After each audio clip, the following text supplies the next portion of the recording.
20 দলের 54 ম্যাচের লড়াই শেষ, টিকে আছে শুধু ভারত দক্ষিণ আফ্রিকা। আর এক ম্যাচ পরেই ক্রিকেট বিশ্ব পেয়ে যাবে নবম বিশ্বকাপের চ্যাম্পিয়ন।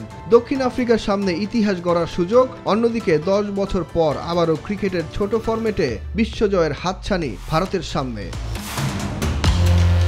দুই দলেরই শিরোপার মঞ্চে জায়গা করে নিতে পেরোতে হয়েছে কঠিন পথ। হট ফেভারিট তকমা নিয়ে এই গ্রুপ থেকে টুর্নামেন্ট শুরু করে ভারত। আয়ারল্যান্ডকে 8 উইকেটে উড়িয়ে দেওয়ার পর সহজেই জয় তুলে নেয় চিরপ্রতিদ্বন্দ্বী পাকিস্তানের বিপক্ষে। পরের দুই ম্যাচে উঠতে থাকা স্বাগতিক যুক্তরাষ্ট্রের সাথে জয় আর কানাডার সাথে ম্যাচ বৃষ্টিতে ভেসে গেলে পয়েন্ট ভাগ করে গ্রুপ চ্যাম্পিয়ন হয়ে শেষ 8-এ পা রাখে ভারত। সুপার 8-এ ভারত ছিল আরও বিধ্বংসী। আফগানিস্তানের পর বাংলাদেশ ও অস্ট্রেলিয়াকে হারিয়ে সেমিফাইনালে জায়গা করে নেয় টিম ইন্ডিয়া। সেমিতে ইংল্যান্ডের বিপক্ষে মধুর প্রতিশোধ নেয় ভারত। গায়ানায় বৃষ্টি ভেজা ম্যাচে ইংল্যান্ডকে 68 রানে হারিয়ে তৃতীয়বারের মতো শিরোপার মঞ্চে তারা।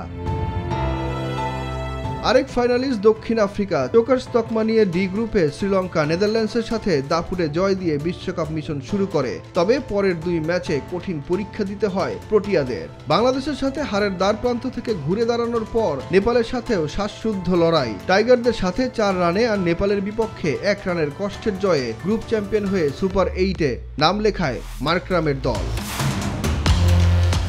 তবে সেমির লড়াইয়ে কোনো কঠিন পরীক্ষার সামনে পড়তে হয়নি প্রোটিয়াদের। স্বাগতিক যুক্তরাষ্ট্র ও ইংল্যান্ডের সাথে সহজেই জয় তুলে নিলেও ওয়েস্ট ইন্ডিজের বিপক্ষে ম্যাচে বৃষ্টি ভুগিয়েছে আফ্রিকানদের। শেষ পর্যন্ত বৃষ্টি আইনে ক্যারিবীয়দের সাথে জয় তুলে নিয়ে সেমিফাইনালে পৌঁছে যায় দক্ষিণ আফ্রিকা। তবে সুপার 8-এ অস্ট্রেলিয়া ও বাংলাদেশকে বিদায় করে সেমিফাইনালে ওঠা আফগানিস্তান কিছুটা হলেও চিন্তায় ফেলেছিল দক্ষিণ আফ্রিকার ক্রিকেটারদের। কিন্তু শেষ পর্যন্ত আফগানরা প্রোটিয়ানদের সামনে দাঁড়াতেই পারেনি। মাত্র 56 রানে অল আউট হওয়া আফগানদের সাথে 9 উইকেটের জয় নিয়ে প্রথমবার ফাইনালে জায়গা করে নেয় দক্ষিণ আফ্রিকা। সুখন সরকার, নিউজ 24।